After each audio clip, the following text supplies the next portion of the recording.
And joining us now on the debate for the full hour tonight, Howard Bernstein, former longtime broadcasting executive whose widely read blog on the media business is called Medium Close-Up.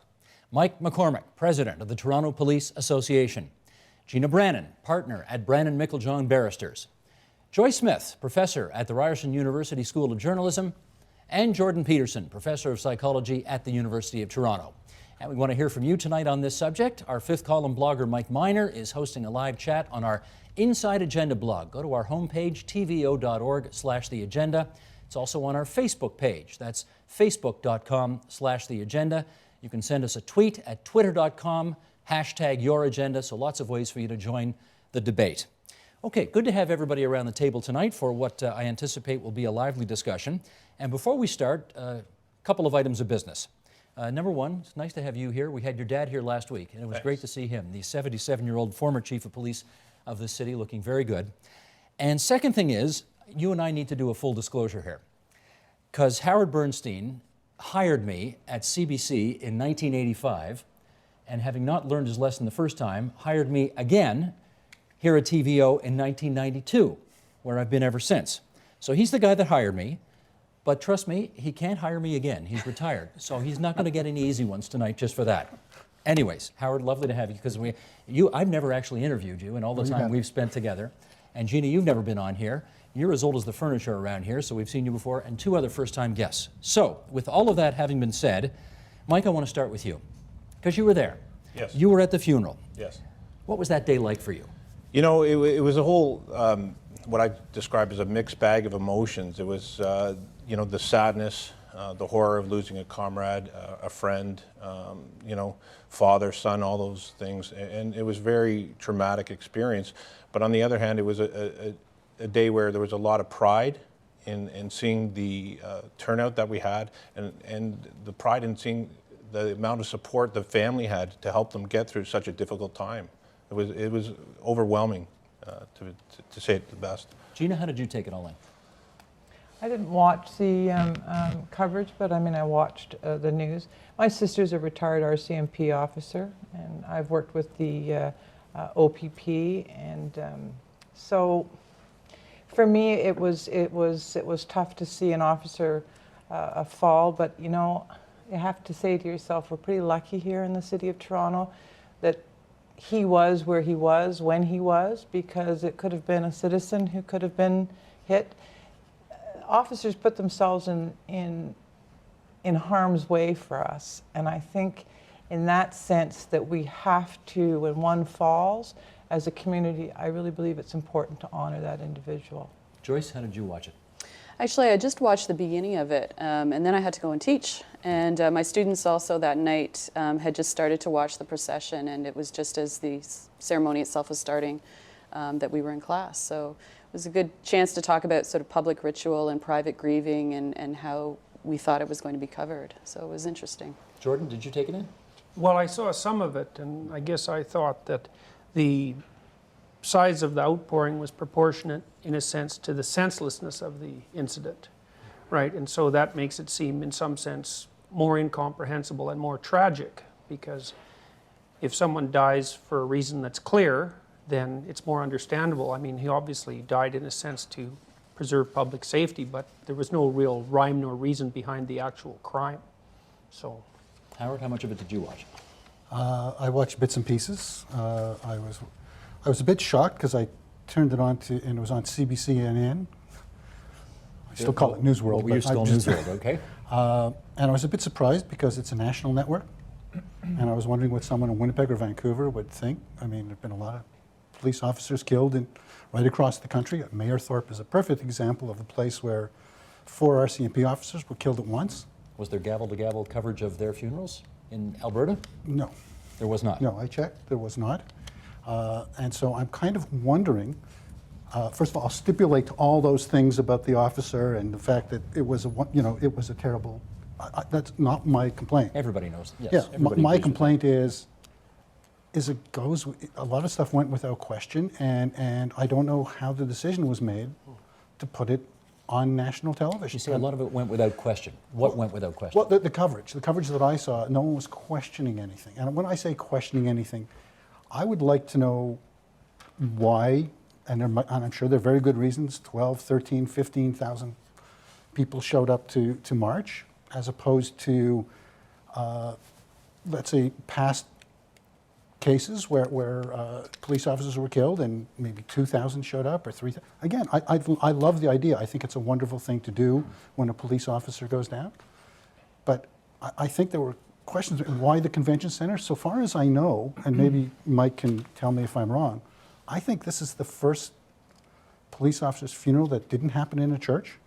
What about Officer Hancock's? There was 8,000 at his funeral Yeah. in 1998. Well, the broader question, I guess, Mike, is when an officer dies in this way, is it a tradition to see thousands and thousands of uniforms go to the funeral? Yes, 100%. And what it is, and let's be clear here, you know, Ryan was, you know, it wasn't an accidental death, and which is hard enough for anybody. And we all know that other professions, you go to work, there's a certain amount of risk associated.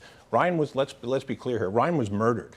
His life was taken by another human. So we have to deal with that human element. The family not only has to deal with losing a loved one, but they have to deal with that further element that another human has taken their loved one's life.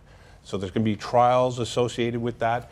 The media coverage is intense at the funeral. The media coverage will be intense at the trial. So this is an ongoing process. We've had families who've had their fathers, husbands murdered, Michael Sweet, for instance, that this is still going on 30 years later. And when I sit down with the Sweet family and we talk about this, when there's parole hearings for Monroe out in the West Coast, what they say to me is, we are still traumatized. We are still going through this event. 30 years later, it's like we're going back to the day when we lost Michael. So there is a continuing process that goes on. So I just want to be clear on a couple things. I understand when you're talking about coverage and how the media, that's outside of where I am. We are going to get to a deeper but when reckoning of when what we're the media's talking performance about was. the attendance, and one thing you brought up, you want to understand why 12,000 or 13,000 people showed up at this funeral. It's quite simple. Nobody was ordered to go there. There's no mass plan to say, okay, we need 100 here, we need 100 there. These are 12, 13,000 people who wanted to go of their own accord to pay respect and to grieve for this officer who was murdered and for the sacrifice that he made. Every individual was there on their own volition. Let me ask Jordan about the significance of ritual in this case, because there were it was a, and I don't mean this in a facetious or in a negative way, it was a spectacle. It was a spectacle of, you know, political brass, police brass, you know, all of that was there. What's the importance of that, of those kinds of rituals as a community tries to figure this all out? Well, the idea that someone, a male often in mythological or psychological sense, offers himself up as a young victim for the safety of the community or for the continued survival of the community, that's an extremely old idea. And I think that motif was probably exaggerated in this case, again, by the sort of chaotic and senseless manner of his death. So in a sense, from a psychological perspective, you could say that he was sacrificed to the gods of chaos to ensure the stability of the state.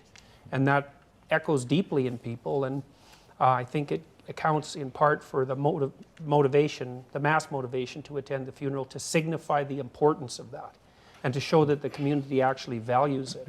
Joyce, what would you say on that, the whole issue of the rituals that we saw that day? Yeah, it was interesting because part of it was thinking about, I understand that the family agreed that it would be a formal and a public funeral, but part of what I found interesting was how much of the ritual was really tailored to what the family wanted and how much really suited the need of officialdom and also a public mourning. And I think it must have been very difficult to walk that line where you tried to do the best thing for the family, but also do the best thing for the city and for the other people in uniform. Well, just to clarify on that, Mike, I gather, I mean, he's obviously, first and foremost, he's somebody's husband and dad. Exactly. So if the family wants a private funeral and none of this brass, that happens. That happens. Right. So in this case, she was content to have more. Right. So how it works is that we sat down with Christine right from the beginning and Glenn. They were involved, and we fulfilled the family's wishes. They were the ones who wanted it to have that public recognition. They knew the contribution that Ryan had made, and they wanted to give everybody. There was a huge outpouring of public support. And you know what, I'm very proud to live in a city where this isn't commonplace, where this is outside of the ordinary, and it does attract this type of attention. Because if it was commonplace and an everyday event, I wouldn't want to live in a place like that. First cop killed in 9 years in Toronto, right? And I'll tell you, like I was at the crime scene where Ryan was struck and killed, and we had our police officers guarding the crime scene. While I was there were citizens coming up offering our people coffee, bringing them something, and it wasn't because they knew these people or had some connection. The connection was the loss and the murder of Ryan that brought them out there just to say, hey, we support you. So the family was overwhelmed by the support that was going on. Having said that, we put out a daily e-blast, it's called, whereby anybody who subscribes can find out what we're going to do on this program, and we sent one out letting everybody know what we'll be doing tonight. And we got a lot of emails in return. And here's a snippet of one of them. We got this off the website. Sergeant Russell's funeral is being presented by the media, the city, and the Toronto Police Force as a state funeral of the highest magnitude. It is fascinating how many people are rallying behind it and how few people are willing to question it. I have a brother and a cousin who are police officers, so I understand what they do. But when did we start to lose perspective on such things? A massive state funeral through the downtown of Toronto for a police officer killed in a tragic and unlikely incident by a man with apparent mental health problems? Perhaps we should ask, why did we not do such things in the past? And why do we feel the need to do it now? Howard, why don't you pick up on that? Because you wrote about this as well in your blog. Well, that's my question. Why did we have to do it now? Do you have any answers to that? I wish I did, but what upsets me more than anything else is no one in the media asked the questions. That's the part that really upsets me. Because there may be very good reasons, and I'm not arguing against the reasons, but don't we have to know what those reasons are? I would love to, and not only would I like to interview Mike and the police, but I'd also like to interview the people at the networks who made their decisions to put this stuff on and treat it the way they did. Because they didn't have to, right? No, so far as I know, it's the first time it's ever been done for a police officer in this country. Okay, so far as I know. But you've had all those jobs, right? You have been an executive at every network in this city. And I can tell you, it never would have made air when I was an executive. Why not?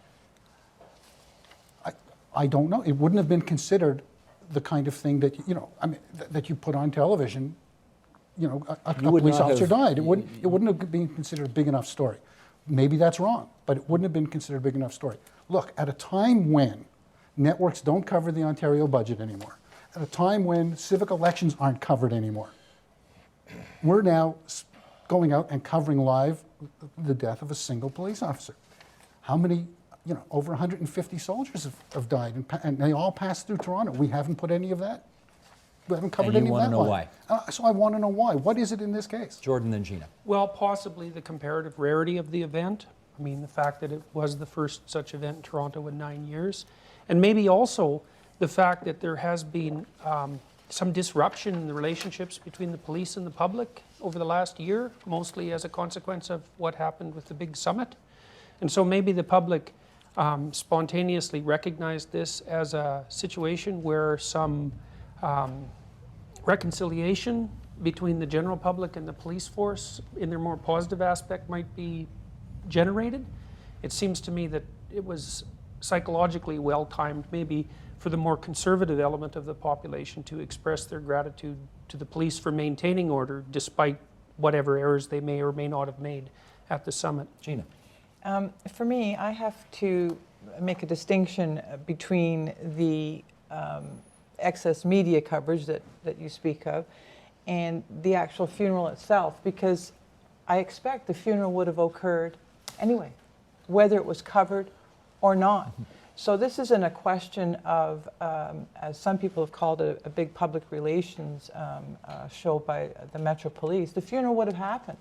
So you're right. The question has to be asked is, why was it covered live why on was it television? covered live on television? It wouldn't have made any difference to the funeral would have still gone on. It would still have been the convention center. I'm telling you, Bill Hancock's funeral, 8,000 people. It wasn't covered like that. And the female officer, who's Laura. Laura, in 2002, there was about 5,000. At least that's the numbers I'm getting off the web. But it wasn't covered. The decision was obviously made, maybe you were in charge at that time, for it not to be covered. So something's So changed. something's changed. But nothing's changed as far as the police are concerned. Nothing has changed as far as the community is concerned. Members of the community would still go to the funeral, whether the media is going to be there or not. Okay. I think, sorry. No, I was just going to add, I think too what's interesting is some of the comments and the critiques isn't necessarily less should have been done for this funeral as why isn't more done for other deaths? And I think that's important. Do we want to spend some time thinking, a lot of people have said, why don't we recognize soldiers' repatriation in the same way? Why don't we? So those are some of the questions, I think, which we should. We do recognize the soldiers in Ontario. I mean, the Highway of Heroes it's an amazing, if you stand on one of those bridges, I don't know if you've ever done it, I have. It's a phenomenal thing. It's a phenomenal. Is it covered live on television on all the news networks? In some cases, the news covers on the news, there's snippets, and they do speak to some of the people who are standing on the bridge who've come to honor the fallen soldier. And that is truly a ritual because it happens for every single Ontario soldier who dies in Afghanistan. For every Canadian soldier, not just Well, I Ontarians. don't. Well, I Because don't. they all pass They all through here. pass through. You're quite right. They all pass through. For every Canadian soldier, you're quite right. Let me, Howard, this is how you put it on your blog, on Medium Close-Up. Michael, let's put this up if we can. I don't blame the cops for attempting to change the narrative, he writes. Hey, we have a prime minister that prorogues Parliament every time he doesn't like the way the story's playing out. I do question the media glomming onto the narrative being foisted on them without question. I have not read or seen a single question about the story or the coverage coming from any media outlet.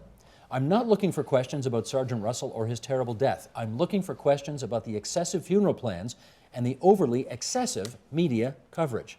Mike, you have any objection to that? Totally. I find that, you know, to be quite frankly, bordering on offensive. I mean, the media coverage, fine, you want to look at that and you want to go on that. But when you start talking about the funeral, and again, we go back to, you know, these are individuals who have made a choice. To suggest somehow that this has been contrived or planned for a PR or to switch the focus is absolute. It's insulting to everybody who goes there and frankly, Mike, insulting to the you police didn't listen officers. to what I said there.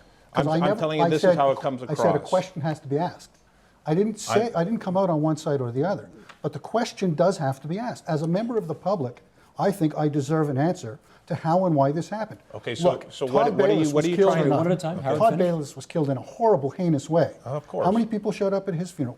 It was at a church. Thousands. And you know what? No, thousands, yes, yeah, hold 2,000 on, or 3,000. hold on. No, it's not 2 or 3. It's 5,000, 6,000. Sorry, I thought. just, Mike, That remind was- everybody, Todd Bayless. Todd who he Bayless, was? he was executed by Clinton Gale, shot. His partner Mike Leone was shot, and several years ago, I'll tell you the exact. They named a street after him in Mississauga. Yeah, Todd Bayless, 1994. During a walkthrough, he was confronted with a gunman who. How many people shot at him. his funeral? There had to be at least 5,000 or 6,000 when we were there. But let This me is 3 times the let number. me just go. Yeah, but it's because 3 times the people wanted to attend. It's not because there's some grand design, as you That's suggest. fine, But hold on. And you could have answered that question when it was asked. But let me. It's not. It's, you know. Why are you afraid of being asked questions? I'm is not what being afraid. Well, I'm you not being said afraid. that. You I'm said saying that this comes off No, as no, no. offensive the way it's Yeah, you framed called on it your offensive. blog. Yes, I did. It's not offensive to ask questions. I understand You know, not we asking still live questions. in a democracy, You Mike. didn't ask it. I understand. Oh, yes. That. It's Yes, not the I way. did. if Well, you let me didn't- just hold understand. on. Mike, what offends you about the way he put it in that Because blog? there's a suggestion there that this was contrived or whatever. It's not just a question as, hey, how come we had so many people here? It's not just an open-ended question. He presents a supposition as to what his answer is as far as what was going on, referring to the Prime Minister and everything else. But hold on. When you talk about you know, this being outside of the church, VUFAM, I'm sorry, I just saw a couple things, from the OPP who was killed last year, that was in an arena. Eric Chapnick up in Ottawa in an arena. So there you go. You've Covered got line. answers. Yeah, no, So no, I have if no ask problem. I have no questions, problem. You've got Yeah, answers. and I understand it, and I have no problem. I think his we point is police the officers- journalists should have been asking those questions. And that's fine. in Just I'm advance. not. so I'm the just saying public it can from the police. understand. Okay. Well, it's actually It doesn't a come Jordan across that Peterson. way. Jordan It's Peterson. actually a public service for journalists to ask questions that might be arguably a little bit on the paranoid side, because given that there have been public relations problems with the conduct of the police over the last year or so, it's a perfectly reasonable assumption to make that perhaps some of this was orchestrated. And it would be of great relief to the public, of course, to be given a message of no uncertain meaning that absolutely nothing like that happened, because those things happen all the time, right? People take advantage of massive tragic circumstances to push forward a political agenda. We saw that after 9/11. So the fact that people might be suspicious about that is perfectly appropriately expressed, and it's definitely the job of the police and the city officials to come out and say nothing like this happened, or to admit it. Gina's got something. I just want to make 2 points. I still want to say we've got to distinguish between the media event created by the media and the event of the funeral. My sister's a retired RCMP officer, and so I asked her the question regarding the officers, the 4 officers, and she's in Alberta, in Calgary, who were killed. And she said to me, there was no question for me. I put my number 1 uniform on, and I was going to be there no matter what. She said there were thousands of people there. It wasn't covered. In 1998, Officer Hancock's, 8,000. Not covered. So there's obviously two separate issues here. There's 2 separate issues. Okay. I don't think you should be going after the police about whether it was covered or not. And these I know what questions you're asking, but those questions arise because the media covered it. Howard, then Jordan. No, because the question started before that. And in fact, I went to the CBC website that night, and I was shocked to see that more than 50% of the people who wrote into the CBC website were against the coverage. Meaning That they didn't think it should be there, and they questioned a lot of things about the coverage, and they questioned a lot of things about the funeral. My point is, if those questions were asked, maybe they wouldn't have done that. Maybe they wouldn't have questioned the coverage. Maybe they wouldn't have questioned, the actual funeral itself. So they were doing the job you thought the journalists should have been doing. Absolutely. You make a good point because it's all about communication, isn't it? And isn't it all about communication, Jordan? Doctor? Well, one of the things that might be useful for the public to know is exactly how it is that the officers involved come to attend a funeral like this. So if you're an officer in another department, are you allowed the day off? I mean, how does it work if someone who wants to attend a funeral like this, what arrangements are made by their superiors? Well, it varies from service to service of how that works. But, it's like throughout the policing community or the policing family, you get notice that an officer has been killed in the line of duty or whatever. That reverberates through the whole policing community. At that point, there are people who, and there's different degrees where ceremonial units may be sent from the service, associations may send people, and individuals. But the overall majority are individual officers who go in and attend. So when we... Is there a policy for the ceremonial sending of people? What are the conditions under which those sorts of things occur? Right. There are some policies within, like the Toronto Police Service, where and you'd have to talk to them about where they send certain people for a funeral or what's the parameters of that. But overall in the policing community, when we show up at a funeral, as for Ryan Russell, the majority are just coming on their own time. You put on your uniform and you go and you represent on your own time. Let's just figure out the numbers. Is 5,500 or so cops in Toronto? That's correct. Okay. They all couldn't go to the funeral, right? Some of them had to be patrolling at the time. Exactly. So, but how many might have gone? Approximately around 2,500 officers. And the overwhelming majority of them would have been off duty. We would have people assisting with the traffic and all that stuff. Just to let you know, in the interests of balancing it out here, we did get the other side when we put out the e-blast as well. And Michael, let's put this one up from Jerry Urquhart. We got this email as well. Please do not make a mockery of the funeral of a hero, Sergeant Ryan Russell, and the terrible grief his family is suffering by debating the appropriateness of the event. Never before have I seen such a sense of community in this city as was shown that day. It was inspirational, and there can be no right or wrong about it. There are many heroes in Toronto, and this was a moment to honor all of them. Joyce, what about that? This person says, I guess the fact that we're even having this debate is not a good thing. I think we have to have the debate, and as we've all said, it's a good thing this doesn't happen very often. The last time it happened, we didn't have social media in the same way. We didn't have the 24-hour news channels pumped up in the same way as we do now. And when I was going through and taking a look, particularly, for instance, at the live blogging and the reporters who were covering things live online, I was struck, for instance, at the way it was set up so that people could add to the actual breaking news reporting. So at that point, the whole media coverage also, the line is blurred between the coverage of it and the ceremonial participation of citizens in it. And I think that's a big difference from previous funerals. Sorry, Gina, then Howard. I was going to answer the doctor's question with respect to the Ontario Provincial Police, because I was actually quite interested in how the officer, I called Commissioner Lewis and I asked him, I said, so how many officers went from the OPP? And he said about 800, 850. And of those, 80 were senior officers in administration. I said, well, what about the others? Did they just get a day off? He said, absolutely not. It's their choice to go. If they're on duty that day, it's their responsibility to make sure that their shift is covered by another officer. And it's completely up to the officers whether they go. So I expect, and you can correct me if I'm wrong, Mike, but I think at some point you probably don't know how many people are going to show up from every I guess the point you're trying to make is there's not some memo that goes out saying, No, let's show the colors today, folks. And that's Okay. what my sister said. You know, she said, for me, it was my #1 dress, and I was going to be there. The Gotcha. 4 of them went Howard, down. you wanted to add? Yeah, well, there's a couple of things, but the first thing was, I don't know if Mike, if you saw the letter to the editor, I think it was in the Globe and Mail, right a couple of days afterwards. And I thought it was an interesting point, but again, a very good question. The person who wrote the letter said, all the money it cost to fly here from cops from Vancouver or wherever, wouldn't that have been great to not spend that money and give it to the family? Okay, You so. know, I thought that was an interesting, that's something that I hadn't thought of. So part of the healing process is the grieving process. And you know, part of that is the public, family support, public support, and police support.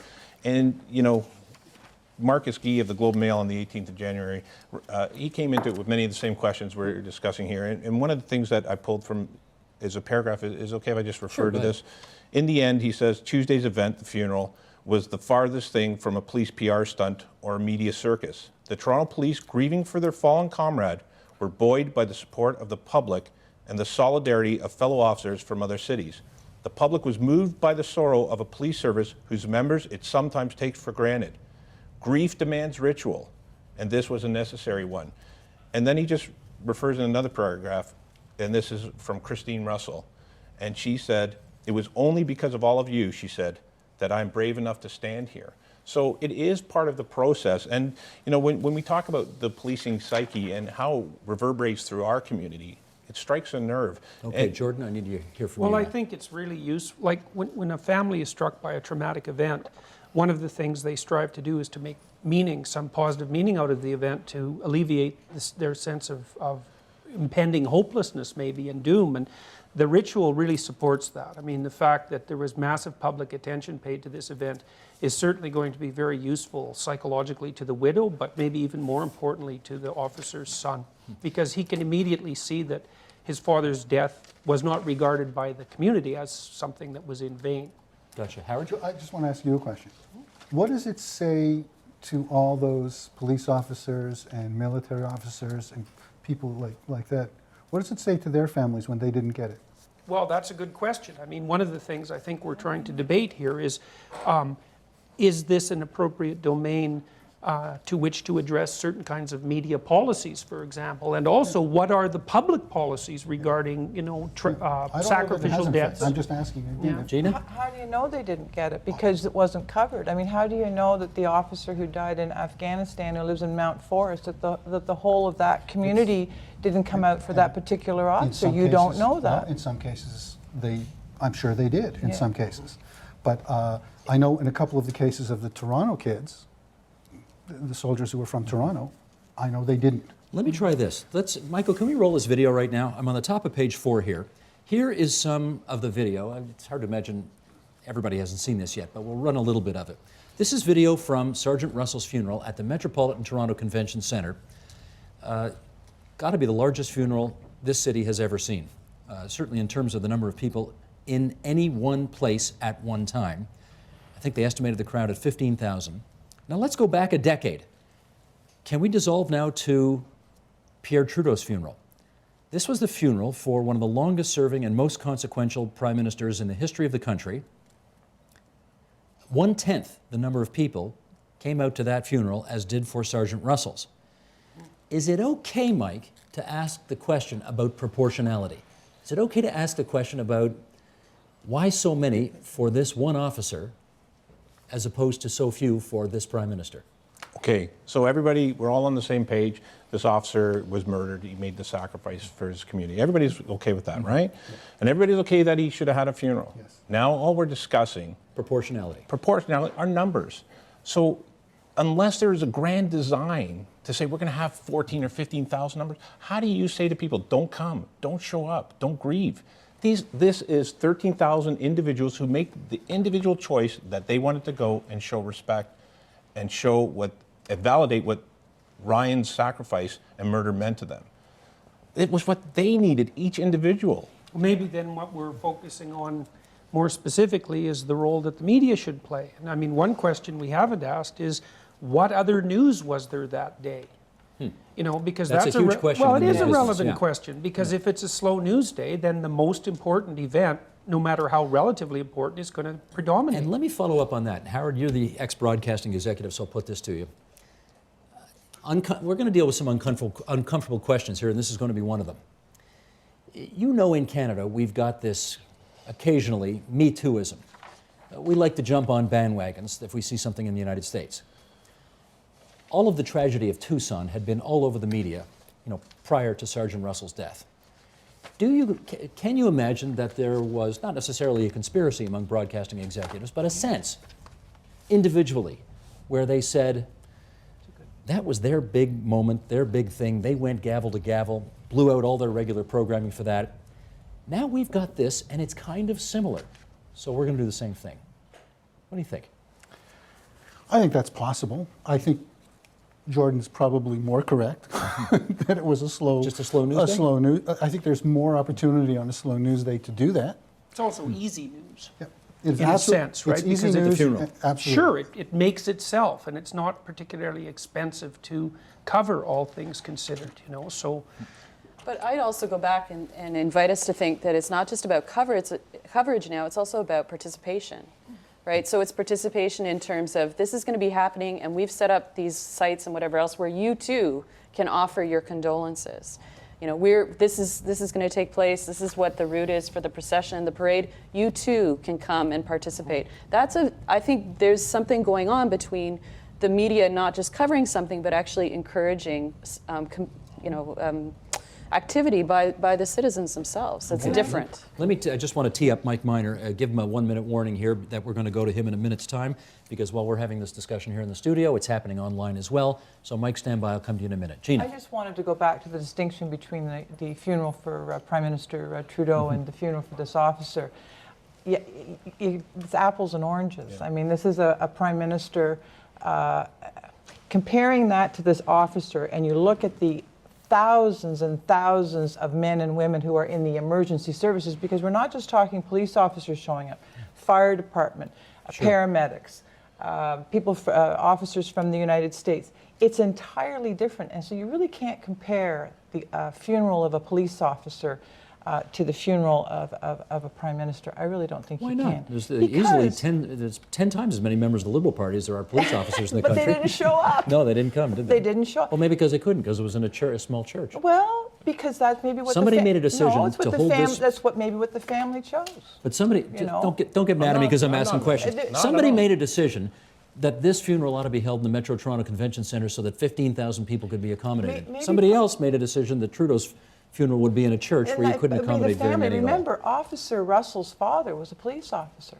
So, I mean, that also, I think, goes into the mix as well. And it's a decision of the family. You know, Okay. it's not the decision Mike and then of the Jordan, media. then Mike Miner. We anticipated it to be a large funeral. We anticipated that because of the numbers in the past. We anticipated anywhere from 6,000 to 10,000.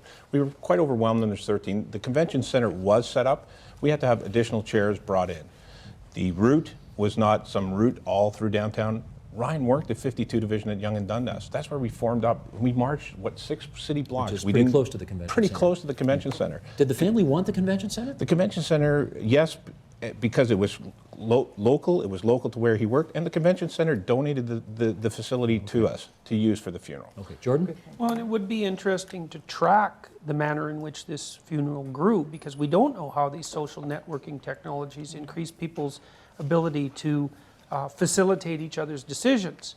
You know, if I'm maybe planning to go to a funeral and then all of a sudden I find out that 3 other people that are, you know, reasonably connected to me are going, that's going to make it much more probable that I'll go. And this instant instantaneous communication possibilities used by organizations to organize mass events all the time, rapidly and spontaneously, and we know it really works. Or it's going to be in the convention center. I know it seats 15,000, so I know I'll get in. Versus it's going to be in a small church, which will seat 1,700, and I probably won't get in. So that encourages people to come out, doesn't it? Or this really affected me. Oh, of I course. feel really Of course. bad, We've already and got we that want on to the go record. there. So. Okay, stand by. Mike Miner, you're following this chat online on our website, tvo.org/the agenda. So come on in here and tell us what people are saying. Sure, Steve. Well, people are really compartmentalizing this in a way. Everyone on the chat, well, I can't say everyone, but most people on the chat really stress their sympathy for Sergeant Russell and his family and are completely reacting to the tragedy as you would expect someone to do so. But putting that aside, they still think that there was something a little bit odd about the size of this funeral, the coverage of it. 72% of the people in a casual poll on our chat said they felt it was excessive. One tweeter, Jordan Clare, said that the police support for the family and the fallen doesn't equal public support for the police, and he feels like this has been mixed up in the coverage. Boris, a frequent commenter, said that he thinks it's absolutely excessive, and he accepts how tragic it was, the death, but he thinks the fanfare was almost befitting a head of state. A tweeter named Vespak said that the amount of police you saw walking down the street looked like an invading army. Stephen Bailey said that the opportunity to memorialize a decent man was used in part to counteract damage to police reputation from G20. And that's a major point that they're discussing here. Some people wonder if the police support was particularly high because the police service has been under siege since the G20 in public opinion. And another tweeter says that there's just no way that a year ago this type of show of police officers and this funeral would have been seen the same way as it is now in the wake of the G20. Okay, Mike, thanks for that, and you'll continue to monitor the chat, once again on our homepage, tvo.org/the agenda. A couple of things raised by some of Mike's posters there that we want to follow up on. To our Mike here in studio, Mike McCormack, don't confuse support for the family with support for the police. That was what one of those people said. Have the police done that? As far as confusing support? Have they confused support for the family for broader support for the troops? There has been support for the policing community and some empathy and sympathy for the policing community. Of course there is. Whether or not it translates into global support, no, but there has been an overwhelming support from the community, and it has affected the greater community of Toronto, losing a police officer. This is something we're not used to in Toronto. Okay, let me ask the other, sorry, did you want to follow up on that one? I was just going to say, I think you're right, but I think we would be remiss not to comment that this was a young man who had a very attractive young son and family, and that is very moving. And I couldn't help but think, would the amount of sympathy have been the same if it was, you know, a woman in her 60s who died under very different circumstances? Like, I think that's an important part of this as well. We have an officer who was murdered on the streets of Toronto. It resonates with the citizens. Like it or not, that's, you know, we identify with that in the city. Okay, let me ask the other thing that emerged from those emails that Mike was talking about, and that is the G20. Howard, you first, and let's go around the table on this one. I'll be careful not to get on Mike's bad side the way I asked this, but do you think it was possible that the police, again, not in some grand conspiracy, but in hallway chatter, used this as an opportunity to change the channel from the one that had been established in the public's mind after the G20? I was asked that by several people, that exact question. And while I don't know the answer, I do think it's possible, and I think answering the question would take away the problem, might help deal with those people who think that way. I have no idea whether it's true, but nobody raised it in the media. But nobody raised it in the media, and I think the officials, the people who were in charge of this event, wouldn't like the question, and I think that's why it wasn't raised in the media at that time. Because I also think there was a kid gloves kind of effect around this whole thing. Well, it is a terrible tragedy. No one questions that. How can you ask tough questions around a terrible tragedy? I think that's, well, you know what? We do that all the time in the media. Some poor woman loses her son or her husband. We go to the door, we ask terrible questions. But to serve a greater good. Theoretically. Theoretically. But we didn't do that this time. Gina, are you going to sit here and tell us tonight that nobody in the upper police brass considered for 1 second, even privately, about how this might improve the police's reputation given the kicking it took during the G20? I don't know, I just find it so cynical. I guess I find it a little bit cynical. And I find it cynical because I have to go back to the 1998 funeral of Hancock's, 8,000 people, and there was no G20 then. So this one we have, what, 15,000? And it's now the year 2011. We've got the social media out there that helps us advertise the whole process. I don't think that it's any different than what happened back in 1998. Joyce, and the fact that the G20 occurred it was there and it's been juxtaposed with this particular film, I think extremely unfortunate. I really do. I just want to make a quick point. I mean, we're all going back to 2002 when the last Toronto police officer, but in fact there was a police officer killed in Toronto 3.5 years ago. It happened to be York Region, but Constable Robert Plunkett was killed, and he stopped some criminals, and they killed him. Social media was there in 2007. You know, it was all around, and yet we got very little coverage of Constable Plunkett's death. Mike, I'm going to make you wait for a second before you get to weigh in on this. I want to hear from everybody else first. Joyce, do you think it's reasonable to ask the question whether or not upper police management thought to themselves, even for a moment, this will help us change the channel from the G20? I think journalists would be remiss if they didn't ask that question. I think it's a very, very important question to ask, particularly in the relationship and the calls and criticism of the chief that's happened in between. When you have the chief then asking the citizens to join and send prayers to the family, etc., yeah, you have to ask those kinds of questions. Jordan? Well, I think these sorts of spontaneous reactions to a situation can happen in the absence of conspiratorial thinking. I mean, I think it gave the police an opportunity to remind the public that for all their potential flaws, they're still charged with the responsibility of laying their life on the line in certain situations, and that needs to be considered when also considering the potential excess use of their power. And I also would very much doubt that the people who are involved in the G20 criticisms of police behavior are drawn from the same strata of the population who came out to the funeral, because those would be more conservative people and the others would be more left-leaning, and they aren't drawn from the same population. Actually, I've got you anticipated a future question I was going to ask, which is, to summarize in a simple way, in Rob Ford's Toronto, people want lower taxes, they get their coffee at Tim Hortons, and they trust the cops. And those are the people who went to that funeral. Right, and Fair they're to not say? the people that are blogging at the moment on the TVO website. They're not the people blogging. Right. Okay, Mike, you've waited long enough. No, I think that, you know, the media has a responsibility, obviously, to ask questions. And we who police in the city are not above having questions. We're not above accountability, transparency. We welcome criticism where it's due. But, you know, when you suggest that the narrative was changed intentionally and giving people the power to change that, yes, the narrative was changed because people recognized the murder of Ryan Russell. That's what changed the narrative. No, I don't question that. That changed the narrative. Right. The question is, did anybody in upper police management think to themselves, even privately, you know what? This could help our optics as well. So we're dealing with losing a 35-year-old police officer, as you said, with a young son, beautiful family, and people are going to be worried about the G20. It's absolutely. I was there at St. Mike's with Chief Blair when we had to break the news to the widow, and any of that other noise in the background, we'll deal with G20. We'll get to where we need to go. It's in the process of being before the courts, whatever. That was not even an issue that anybody considered throughout this whole thing. What this was all about was getting the family through this difficult process. No, I hear you, and I don't want this to sound like a cynical question, but it is the obligation of the Police Services Board and its chief to look out for the long-range relationship between the police and the people they police. And that relationship was dealt some damage this summer.